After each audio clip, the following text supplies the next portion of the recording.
Hii ni Dira ya Dunia kutoka idhaa ya Kiswahili ya BBC. Mimi ni Roncliffe Odit. Taarifa yetu kuu usiku huu ni pigo lingine kubwa kwa Iran baada ya Israel kumuua waziri wa ujasusi wa taifa hilo Ismail Khatib.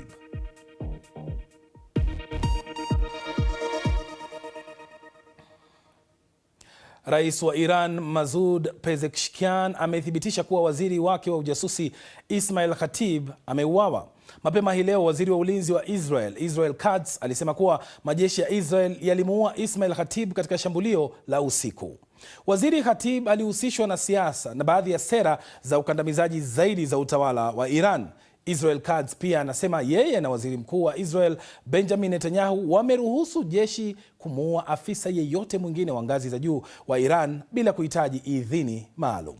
Katika chapisho kwenye mtandao wa X, rais wa Iran Pezeshkian amesema, na hapa namnukuu, mauaji ya wafanyikazi wenzangu wapendwa Ismail Khatib, Ali Larijani na Aziz Nasizadeh pamoja na baadhi ya ndugu zao na wale waliokuwa pamoja nao yameacha huzuni kwetu. Mwisho wa nukuu. Vifo vya afisa mkuu wa usalama wa Iran Larijani na waziri wa ulinzi wa nchi hiyo Nasizadeh vilithibitishwa hapo awali. Hiki ndicho waziri wa ulinzi wa Israel alichosema kuhusiana na mashambulizi hayo ya awali. Uzito wa mashambulizi ya Iran unaongezeka. Tuko katikati ya uamuzi huo moja kwa moja. Kufuatia kumalizwa kinguvu kwa viongozi wa utawala huo, kaimu kiongozi wa Iran Larijani, mkuu wa shirika la mauaji ya kimbari pamoja na mgambo wa Basij Soleimani na pia waziri wa ujasusi Khatib ameuawa usiku wa kuamkia jana. Hawa ndio waliokuwa wakisimamia mfumo wa ndani wa mauaji na ukandamizaji wa Iran na kuendeleza vitisho vya nje dhidi ya Israel na nchi za ukanda. Mjini Tehran kumeandaliwa mazishi ya mkuu wa usalama wa Iran Ali Larijani pamoja na mkuu wa kikosi cha wanamgambo wa Basij Gholamreza Soleimani. Baraza Kuu la Usalama la Kitaifa la Iran lilithibitisha kuwa aliuawa jana, yeye pamoja na mwanawe Morteza na mmoja wa wasaidizi wake. Wakati huo huo, mawaziri wa mambo ya nje kutoka mataifa kadhaa ya Kiarabu na Kiislamu wanakutana leo nchini Saudia kujadili usalama wa eneo hilo. Haya yanajiri huku Iran na washirika wake wanamgambo wakiendelea kurusha makombora katika eneo la Ghuba katika mashambulizi ya kulipiza kisasi usiku kucha. Hizi hapa ni picha za makombora yaliyoanguka Tel Aviv. Maafisa wa Israel wamesema watu wawili waliuawa katika mashambulizi hayo ya mabomu. UAE nayo inasema mfumo wake wa ulinzi angani ulinasa makombora, huku vifusi vikiripotiwa karibu na kituo cha mikutano cha kimataifa cha Dubai. Qatar na Kuwait pia zimeripotiwa kufanyiwa uvamizi uliofanikiwa. Katika mji mkuu wa Lebanon, Beirut, mashambulizi ya anga ya Israel yamepiga maeneo kadhaa yenye wakazi wengi na kuwaua takriban watu 12 na kuwajeruhi wengine 27. Israel inasema mashambulizi yake yalikuwa yakilenga mfumo wa kifedha wa kundi linaloungwa mkono na Iran la Hezbollah. Kwa upande wake, Hezbollah ilisema kwamba imeanzisha mfululizo wa mashambulizi, ikiwemo mashambulizi kadhaa dhidi ya wanajeshi wa Israel karibu na mpakani. Sasa BBC imepata video na mahojiano yenye maelezo ya hali wanayopitia raia wa Iran wakati vita vinapoendelea. Tumeficha baadhi ya maelezo katika taarifa hii ya Fagol Ken inayowasilishwa na Agnes Penda. Vita vinaonekana vikija kwa mbali, kwa ustadi na hatari kubwa. Mwanga usio wa kawaida unalipuka kwenye mitaa inayojulikana. Je, unajua tofauti kati ya anga yetu na anga ya dunia nzima? Wanalala bila wasiwasi wakitizama nyota usiku, nasi tunalala chini ya mashambulizi ya roketi. Anga zote mbili zina mwanga, lakini mwanga huu ni tofauti. Baran ni mfanyabiashara, sauti ya kipekee wakati wa dhiki inayokumba taifa. Akiwa amekwama ndani ya nyumba yake, anaogopa kutoka nje. Tumebadilisha jina lake na sauti yake ili asitambulike. Usiku ambapo wanalipua mabomu, unaweza kuona moshi na mahali palipolipuliwa kutoka hapa juu. Ninahofia kesho yangu. Hii leo nimenusurika kiajabu ajabu tu, lakini vipi kuhusu kesho yangu? Je, kesho nitakuwa hai? Kile ambacho dunia inakiona na kukisikia kinadhibitiwa na serikali. Majasusi wa serikali wapo kila mahali. Taarifa zinazojulikana wazi kwa umma ni za serikali. Kitu pekee ambacho tunaweza kufanya labda ni kushiriki katika misafara hiyo, kuonyesha utaifa wetu na kuionyesha Marekani na Israel kwamba taifa la Iran ni taifa mahiri. Inapofika usiku, wafuasi wa utawala ndio wanaodhibiti mitaa.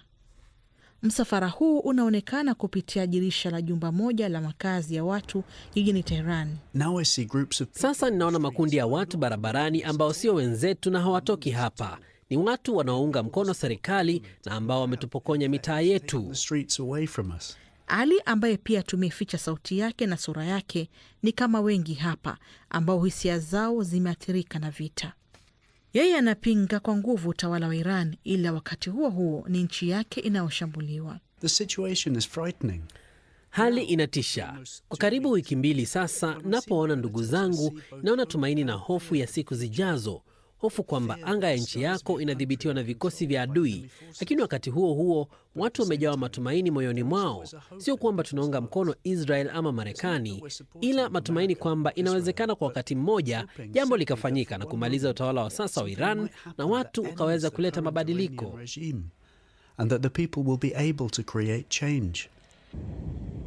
Hii ndiyo dunia ambayo waliijua wakazi wa Tehran jioni moja kabla ya vita kuanza. Na sasa bustani la Velenjakbam limefungwa. Mji chini ya hapa umekuwa eneo la kujificha na kujaribu kuwa na matumaini. Vita sio mabomu tu. Vita havitamalizika karibuni, kwa sababu vita hivi vipo majumbani mwetu, ndani ya familia zetu.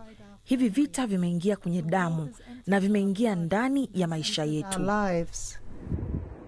Raia wa jiji lenye umri wa miaka 6,000 wanaishi kwa hofu ya mabomu ya Marekani na Israel, hofu ya utawala na hofu ya watesi wake. Hofu ndiyo inayotawala. Ripoti hiyo kutoka Tehran ndiyo inayotukamilishia taarifa yetu kuu usiku huu.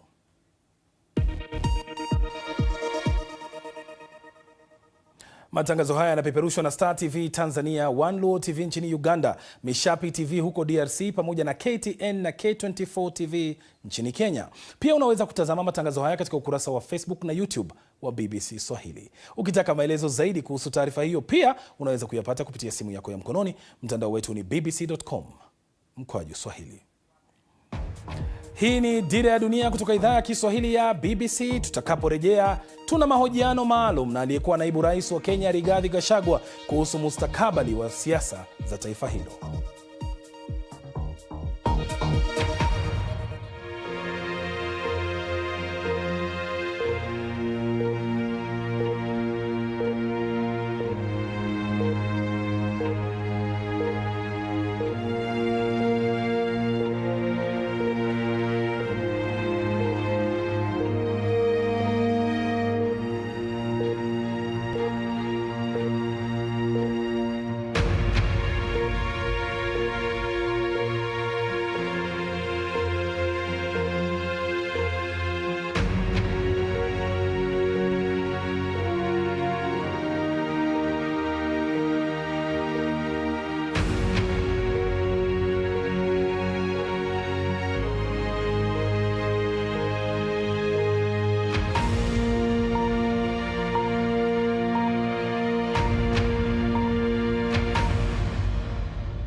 Karibu tena, hii ni Dira ya Dunia kutoka idhaa ya Kiswahili ya BBC.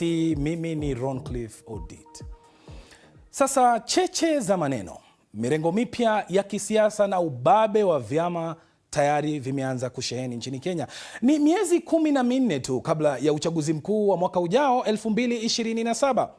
Miongoni mwa wale wanaogonga vichwa vya habari nchini Kenya ni pamoja na aliyekuwa naibu wa rais Rigathi Gachagua ambaye alitimuliwa kazini Oktoba ya mwaka 2024. Gachagua amekuwa akiendeleza kampeni ya kuunda muungano wa upinzani kwa nia ya kumng'oa madarakani Rais William Ruto. Japo kumekuwa na utata kuhusu ikiwa kweli anaweza kuwania urais kwa kuzingatia kesi ya kumwondoa madarakani, huku wakosoaji wake wakidai kuwa anaeneza siasa za ukabila badala ya kuzingatia maslahi ya Wakenya wote na wala sio tu wenyeji wa eneo lake la Mlima Kenya anakotoka. Aidha, Gachagua anapitia pia wakati mgumu, kwani katika siku za hivi karibuni mikutano yake imekuwa ikivurugwa na polisi. Nimezungumza katika mahojiano maalum na Gachagua nyumbani kwake kijijini Wamunyoro katika jimbo la Nyeri nchini Kenya. Mimi ni mgombea kiti cha urais mwaka 2027 na niko na matarajio kubwa sana, na niko na imani ya kwamba Wakenya wananipenda, wananijua na watanipatia nafasi ni waongozi. Lakini pia tumekubaliana ya kwamba ndio tumtoe William Ruto lazima tukuwe na candidate moja wa upinzani, na tuko wengi karibu 6-7, na tumekubaliana kila mtu atafute umaarufu pahali ametoka katika chama chake, kila mtu auze sera zake, auze candidate yake. Lakini hapo mbele tutaketi chini tuulizane maswali na tukubaliane kati ya sisi zote nani hako na umaarufu ya kumtoa huyu William Ruto.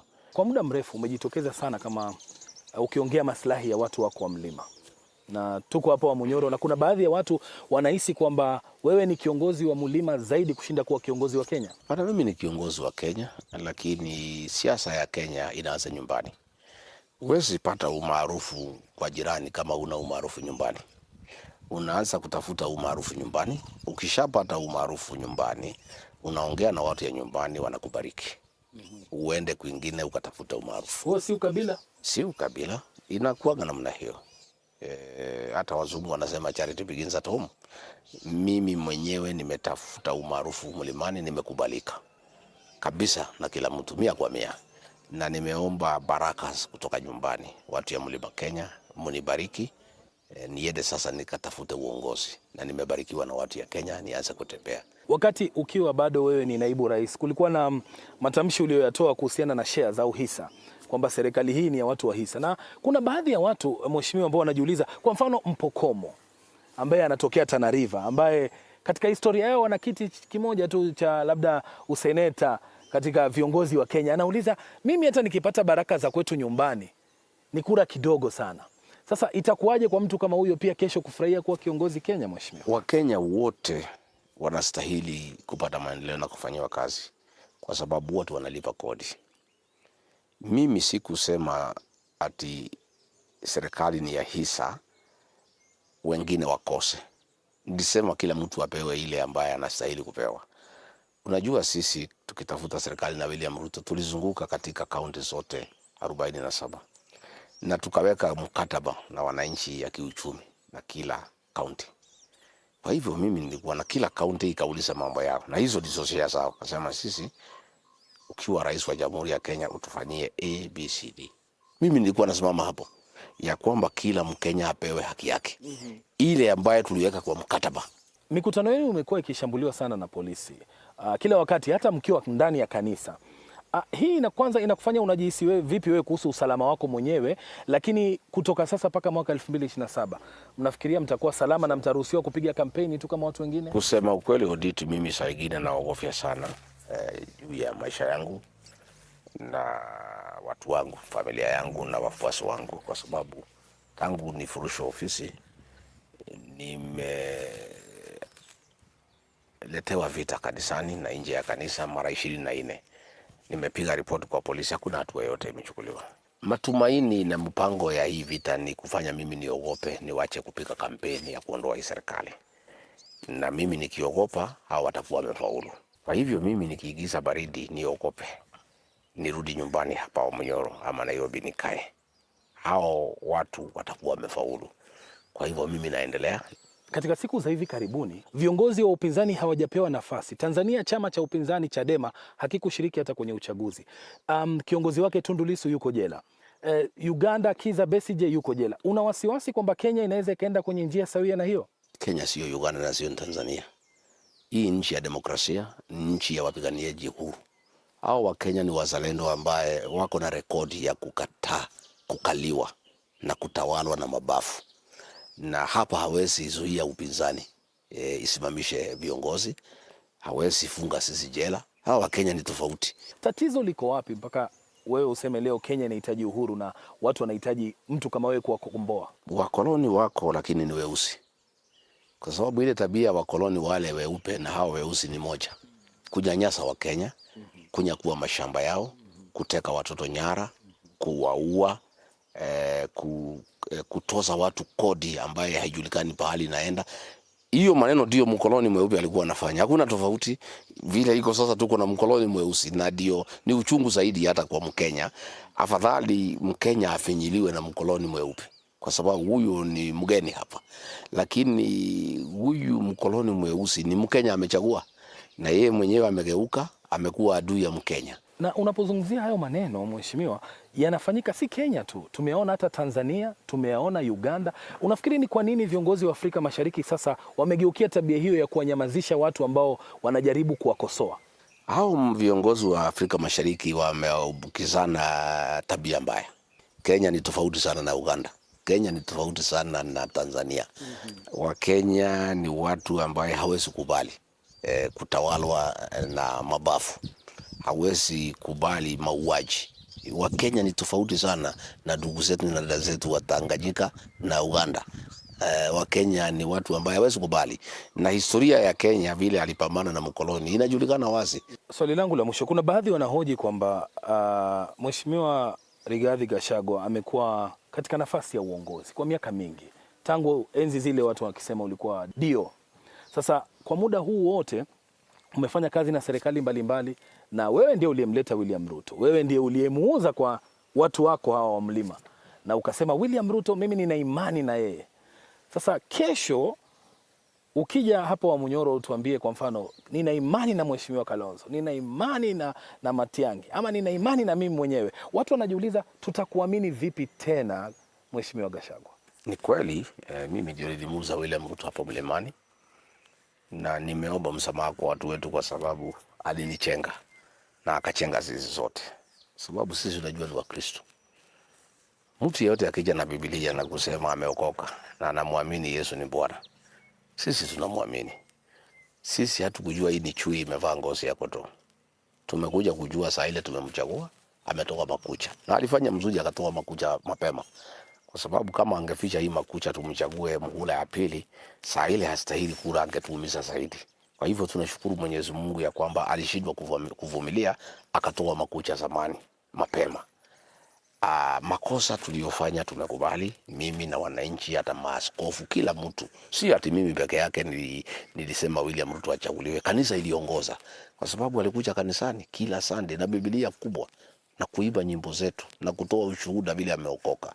Na kanisa ya Kristo ikaamini ya kwamba kwa the first time kwa historia ya Kenya kanisa imepata candidate Mkristo.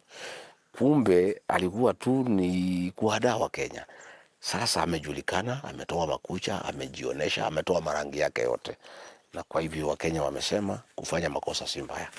Makosa ni kurudia. Hili kosa tulifanya lilikuwa kosa kubwa sana. Tutarekebisha. Rigathi Gachagua huyo aliyekuwa naibu rais nchini Kenya. Matangazo yetu ya redio pia husikika kupitia mtandao wetu bbc.com/Swahili ambapo unaweza kumsikiliza Isabella Mogodi huyo hapo katika Amka na BBC pamoja na Dira ya Dunia Radio kila siku ya wiki saa 12 kamili asubuhi na 12:30 jioni. Hii ni Dira ya Dunia kutoka idhaa ya Kiswahili ya BBC. Tutakaporejea, mjadala mkubwa waibuka baada ya CAF kubatilisha matokeo ya fainali ya AFCON dhidi ya Senegal na kuipatia Morocco ushindi.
Karibu tena, hii ni Dira ya Dunia kutoka idhaa ya Kiswahili ya BBC. Mimi ni Roncliffe Odit. Taarifa hii inayofuatia ina majonzi kwa upande mmoja, ina furaha kwa upande mwingine, na kuna watu wanajiuliza, niliwekelea mkeka nikashinda utabiri na ubashiri wa fainali, je, narudisha hela nilizoshinda? Serikali ya Senegal imetoa wito wa uchunguzi huru na wa kimataifa kuhusu kile inachokitaja kama tuhuma za ufisadi katika shirikisho la soka barani Afrika CAF, baada ya shirikisho hilo kuivua Senegali ubingwa wa michuano ya fainali ya AFCON 2025 na kuipatia Morocco taji hilo. Senegal imesema itakata rufaa uamuzi huo katika mahakama ya usuluhishi wa michezo huko Lausanne, Uswizi. Senegal iliishinda Morocco 1-0 katika fainali iliyochezwa Januari mwaka huu, lakini CAF imebatilisha matokeo hayo sasa kutokana na hatua ya wachezaji wa Senegal kutoka nje ya uwanja wakipinga hatua ya wenyeji Morocco kuzawadiwa penalti. Morocco sasa wamezawadiwa ushindi wa mabao 3-0 na kumaliza kiu yao ya miaka 49 ya kupata taji lao la pili la AFCON. Haya yote yalianzia wapi? Ahmed Bahaji anaeleza. Senegal wamevuliwa taji la AFCON mwaka 2025 na Morocco wamekabidhiwa ushindi mezani. Imekuwaje kwani? Kwa hakika hili ni sakata la karne katika ulimwengu wa soka Afrika na hata duniani kote. Haijatokea kama hii. Unakumbuka ile fainali ya tarehe 18 Januari kule Rabat, Morocco, ambapo Senegal walishinda bao 1-0 na wakapiga shamra za kila aina ya sherehe bwana. Lakini kuna picha moja liliharibu kila kitu. Dakika za mwisho za ile fainali, tukio la Morocco kupewa penalti, wachezaji wa Senegal walikasirika sana, wakasusia mechi na kutoka wote nje ya uwanja. Mzizi wa fitna ulikuja pale waliporudi kumaliza ile mechi, wakashinda kwa bao 1-0. Sasa CAF wamekataa ushindi huo, na kwa mujibu wa CAF wa kipengele cha 84 cha sheria zao kinasema mtu anaposusia mechi na kutoka uwanjani, adhabu yake ni nini? Bila shaka wanapoteza mechi hiyo kwa mabao 3-0. Sasa Morocco walikata rufaa kupinga matokeo ya fainali hiyo, na sasa wao ndio mabingwa wapya. Fainali hiyo ilikamilika uwanjani, lakini bado mpaka sasa inaendelea nje ya uwanja. Sasa hukumu hii imewagawanya wengi, baadhi wakihoji ikiwa ni haki kubadilisha mshindi baada ya mechi kukamilika na kombe kutolewa, huku wengine nao wakisisitiza kuwa sheria lazima zifuate ili kuzuia utovu wa nidhamu. Maswali magumu sana hapo yanaulizwa na Ahmed Mahaji. Lakini swali ni je, mashabiki wenyewe wa soka Afrika Mashariki wamepokeaje uamuzi huu? Tuwasikilize. Sijaridhika, manake kulingana ule uamuzi CAF wametoa si mzuri, wamependelea Morocco. Naona ile ilikuwa ni sawa tu Senegal wapewe kile kikombe. Kama ni makosa, Morocco wamefanya makosa mengi, hata waliwadhulumu pia Tanzania. Kwa hivyo bwana, ile imekuwa upendeleo umekuwa mbaya sana. Yani kwanza mwana maajabu ya mpira, sababu tangia mwanza kujua swala la mpira. Yani hayo mwana maajabu sana kwenye mpira. Na mpira wetu wa Afrika ndio maana unazidi kuwa chini. Kwamba leo kuwa nacho ndo anakuwa nacho, asiokuwa nacho hawezi kuongezewa. Kupokonywa ushindi Senegal kupewa Morocco, huo unyanyasaji huo ulianza tangu pale kutaka kupewa penalti. Wale walikasirika kwa sababu waliona udhulumaji, game tangu ianze walidhulumiwa. Wale Morocco ijapokuwa walipewa ile penalti, lakini kulibaki pale mchezaji Mane alibaki. Ingelikuwa wametoka wote mpaka Mane pia ingelikuwa ametoka hakuna, hapo ndo kidogo tungesema wamevunja sheria, lakini kulikuwa kuna mtu mmoja pale. Imeonyesha kwamba CAF haina maamuzi kwa sababu Morocco inaonekana ina nguvu ya kiuchumi, kwa hiyo inakandamiza soka la Afrika. Kweli hii kitu yasikitisha sana, kwa sababu mpira sitaka tuendelee mbele, lakini hawa kuna mpango kwamba lazima watu fulani ndio wanajua mpira, wao ndio washinde. Na sisi mimi tungependelea sisi tufanye apili yetu kwa FIFA. Ikiwa itawezekana nchi za Afrika zote zishirikiane kufanya apili kwa FIFA, kwa sababu hawa wameenda kinyume cha maadili ya mpira. Mimi nasema kama shabiki wa soka, katika soka yako mambo yanaweza kukufurahisha na katika soka kuna mambo hayawezi kukufurahisha. Mimi kimsimamo wangu naamini kabisa kwamba kama soka kanuni zimekosewa, basi lazima tukubali na hizo kanuni zilizokosewa.